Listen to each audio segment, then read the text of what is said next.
گزرے وقتوں کی بات ہے کہ کسی ملک پر ایک بادشاہ حکومت کیا کرتا تھا۔ وہ بہت عقل مند اور سمجھدار تھا۔ بادشاہ ابھی تک کنوارا تھا کیونکہ اسے اپنی پسند کی ملکہ نہیں ملتی تھی۔ وہ چاہتا تھا کہ اس کی ملکہ اتنی خوبصورت ہو کہ چاند بھی دیکھے تو شرما جائے، لیکن صرف خوبصورت نہیں، خوبصورت ہونے کے ساتھ ساتھ سمجھدار بھی ہونی چاہیے۔ وزیروں نے ایسی لڑکی ڈھونڈنے کی کھوج شروع کی کہ ان صفتوں والی لڑکی ملے اور ہم بادشاہ کو آ کر خبر کریں، مگر کافی تلاش کے باوجود کوئی ایسی لڑکی نہ مل سکی۔ جو لڑکیاں عقل مند اور تیز ترار تھیں وہ خوبصورت نہ تھیں، اور جو لڑکیاں نوجوان اور خوبصورت تھیں بدقسمتی سے ان میں عقل نہ تھی۔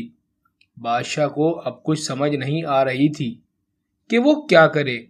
اسے بس دن رات یہی فکر رہتی تھی کہ اس کے بعد اس کی سلطنت کا وارث کون بنے گا۔ پھر ایک دن وزیر نے بادشاہ کو مشورہ دیا، حضور، میرا تو آپ کو یہی مشورہ ہے کہ آپ ایک غریب آدمی کا بھیس بدل کر جگہ جگہ گھومے پھریں۔ ہو سکتا ہے کہ آپ کو آپ کی سوچ کے مطابق کوئی عقل مند اور خوبصورت لڑکی مل جائے۔ بادشاہ کو وزیر کا یہ مشورہ بہت پسند آیا۔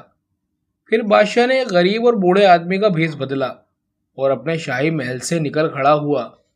وہ ابھی شہر سے باہر نکلا ہی تھا کہ اسے ایک کسان ملا جو کاندھے پر لاٹھی رکھے اپنے گاؤں واپس جا رہا تھا۔ بادشاہ نے اسے دیکھ کر سلام کیا اور پھر کسان سے کہا، بھائی، اگر تم میرے ساتھ چلنا پسند کرو تو میں تمہیں بھی اپنے ساتھ سواری میں بٹھا لوں گا۔ کسان نے سر سے پاؤں تک اس آدمی کی طرف دیکھا اور بہت حیرانگی سے بولا، ارے بڑے میاں، تم خود تو پیدل چل رہے ہو، مجھے بھلا کس سواری میں بٹھاؤ گے؟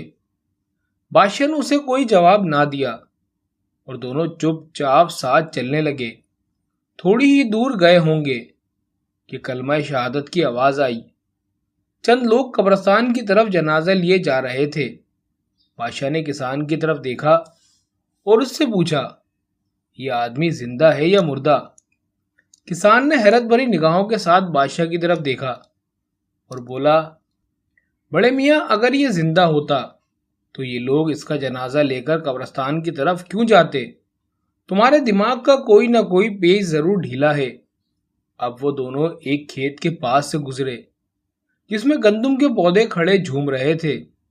کسان کہنے لگا، کتنی اچھی فصل ہے۔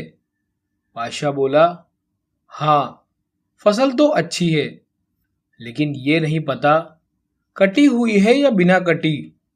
کسان چلتے چلتے رک گیا اور غصے میں بولا، بڑے میاں، کیا تمہیں نظر نہیں آتا کہ یہ فصل کٹی ہوئی ہے یا نہیں؟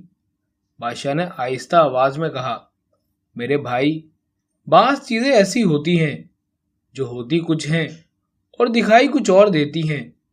بیچارے کسان کی سمجھ میں یہ فلسفہ نہ آیا۔ خیر، کسان نے اس بات کا کوئی جواب نہ دیا اور یہ دونوں چپ چاپ چلتے رہے۔ اسی طرح چلتے چلتے شام ہو گئی۔ کسان کا گاؤں آ گیا۔ اس نے بادشاہ سے پوچھا، بڑے میاں، تم نے کہاں جانا ہے؟ بادشاہ اس سے کہنے لگا، بابا، ہم فقیروں کا کیا ہے، جہاں سر چھپانے کی جگہ ملتی ہے وہاں پڑ جاتے ہیں۔ ویسے میری منزل تو ابھی بہت دور ہے، سوچ رہا ہوں کہ صبح ہی جاؤں، تھک بھی چکا ہوں اور بھوک بھی بہت لگی ہے۔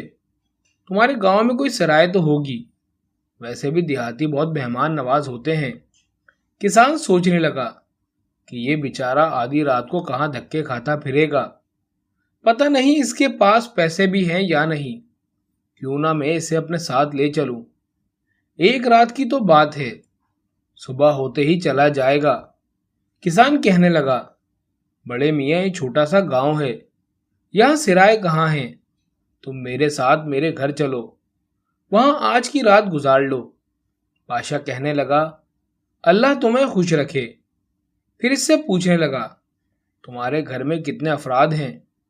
کسان کہنے لگا، گھر میں ہم 3 لوگ ہوتے ہیں، ایک میں، ایک میری بیوی اور ایک میری بیٹی۔ بادشاہ نے پوچھا، کیا بیٹی کی شادی ہوئی ہے؟ کسان نے جواب دیا، ابھی نہیں، لیکن سوچ رہا ہوں کہ یہ فصل بیچ کر اس کے ہاتھ پیلے کر دوں۔ یہ کہہ کر کسان نے دروازہ کھٹکھٹایا۔ کسان کی بیوی بہت بے چینی سے کسان کا انتظار کر رہی تھی۔ اس نے اپنے شوہر کے ساتھ اجنبی کو دیکھا تو فوراً سے چارپائی پر نئی چادر بچھا دی اور ساتھ نیا تکیہ بھی رکھ دیا۔ یہ گھر تھا تو چھوٹا لیکن بہت خوبصورت اور صاف ستھرا دکھائی دیتا تھا۔ کسان نے ساری عمر کی کمائی مکان میں ہی لگا دی تھی۔ اچانک ایک کمرے کا دروازہ کھلا اور اندر سے ایک لڑکی باہر نکلی۔ ایک دم ایسے معلوم ہوا جیسے 14ویں کا چاند زمین پر اتر آیا ہو۔ کسان کی بیٹی نے بہت ادب سے بادشاہ کو سلام کیا اور ساتھ ہی ایک طرف کھڑی ہو گئی۔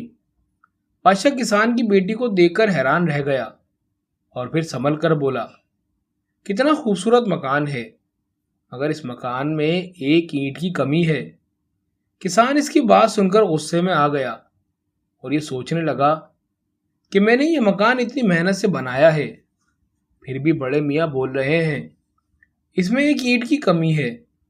کسان بولا، اچھا بابا، ان باتوں کو چھوڑو، جلدی سے ہاتھ منہ دھو لو اور کھانا کھا لو۔ ان کے گھر میں دال بنی تھی۔ کسان کی بیوی سوچنے لگی کہ میاں کا مہمان آیا ہے، یہ تو بری بات ہے کہ وہ دال یا سبزی کھائے۔ بیوی نے فوراً دڑبے سے مرغی نکالی۔ کسان نے جلدی سے مرغی حلال کی اور لڑکی نے فٹافٹ بھونی ہوئی مرغی بنا کر دسترخوان پر رکھ دی۔ سب ساتھ کھانا کھانے کے لیے بیٹھ گئے۔ بادشاہ نے مرغی والا برتن اپنی طرف کھینچ لیا اور مرغی کا سر کسان کو دیا۔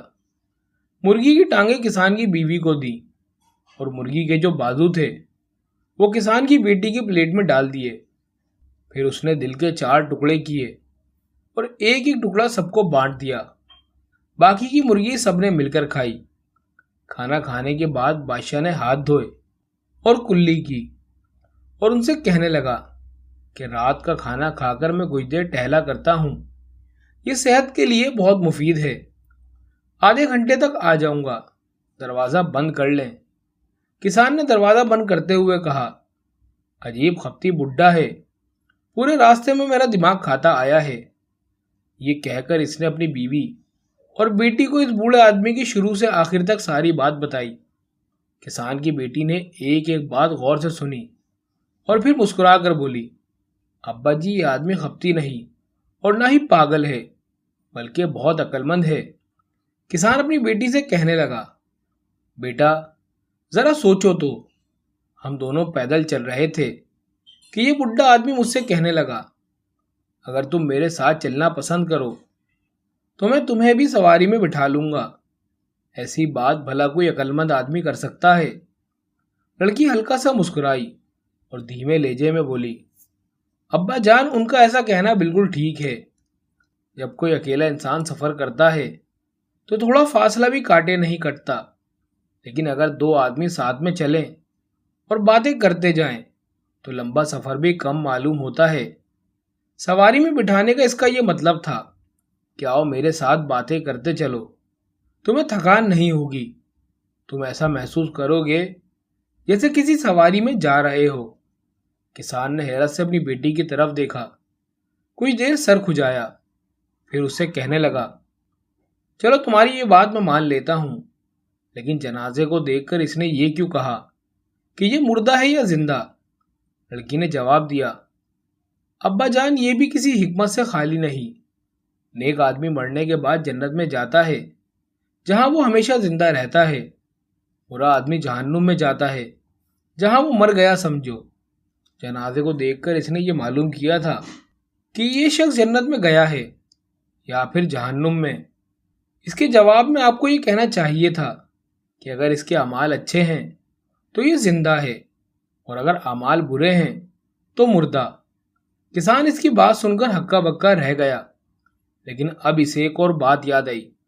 کسان بولا، چلو یہ بات بھی درست ہے، لیکن اس نے کھڑی ہوئی فصل کو دیکھ کر یہ کیوں پوچھا کہ یہ کٹی ہوئی ہے یا بنا کٹی؟ لڑکی کہنے لگی، بات دراصل یہ ہے ابا جی، بعض کسان فصل پکنے سے پہلے ہی اسے بیچ دیتے ہیں۔ ہو سکتا ہے اس کھیت کے مالک نے اپنی کھڑی فصل ہی بیچ دی ہو۔ اس صورت میں تو اس کے لیے یہ کھیت کٹ چکا اور اس فصل کے مالک نے اس فصل کے دام بھی وصول کر لیے ہوں۔ کسان چور نظروں کے ساتھ اپنی بیٹی کی طرف دیکھنے لگا، پھر کچھ دیر بعد بولا، ہو سکتا ہے بیٹا تمہاری یہ بات بھی درست ہو، لیکن اس نے میرے مکان کی طرف دیکھ کر یہ کیوں بولا؟ مکان تو بہت خوبصورت ہے، لیکن اس میں ایک اینٹ کی کمی ہے۔ لڑکی تھوڑا جھجکی اور پھر شرما کر بولی، یہ بات اس نے مکان کے بارے میں نہیں کی ابا جان، بلکہ اس نے میرے بارے میں کی۔ میرا سامنے والا دانت ٹوٹا ہوا ہے، اور جب میں بات کرتی ہوں تو میرا یہ دانت صاف دکھائی دیتا ہے۔ مکان میں ہوں اور اینٹ میرا دانت۔ کسان کو قائل کرنے کے لیے یہ باتیں کافی تھی، مگر وہ آسانی سے ہار ماننے والا نہ تھا۔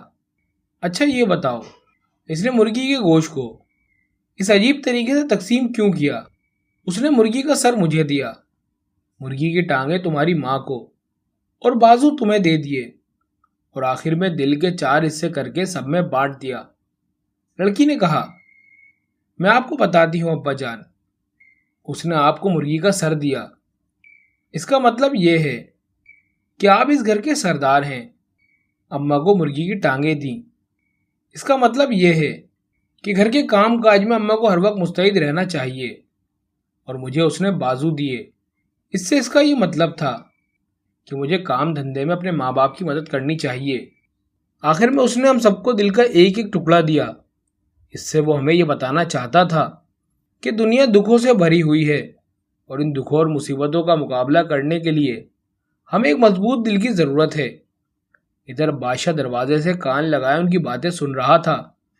لڑکی نے بات ختم کی تو اس نے کنڈی کھڑکائی۔ کسان نے دروازہ کھولا اور بولا، بڑے میاں آپ تو کوئی پہنچے ہوئے بزرگ معلوم ہوتے ہیں۔ بادشاہ نے کہا، ہم تمہارے بادشاہ ہیں، اللہ کا شکر ہے کہ ہمیں جس ملکہ کی تلاش تھی وہ آج ہمیں مل گئی۔ یہ کہہ کر اس نے کمر سے بندھی ہوئی تھیلی کھولی اور اس میں سے 100 سونے کی اشرفیاں نکالی، اور یہ اشرفیاں کسان کو دے کر بولا، اس سے اپنی بیٹی کی شادی کی تیاری کرو، ٹھیک 1 ہفتے بعد ہم بارات لے کر آئیں گے، اور اب میں تشریف لے کر جا رہا ہوں۔ کسان اور اس کی بیوی دونوں ہی ہکے بکے رہ گئے اور حیرانگی سے ایک دوسرے کی طرف دیکھنے لگے۔ ان کی سمجھ میں نہیں آ رہا تھا کہ یہ کوئی خواب ہے یا حقیقت۔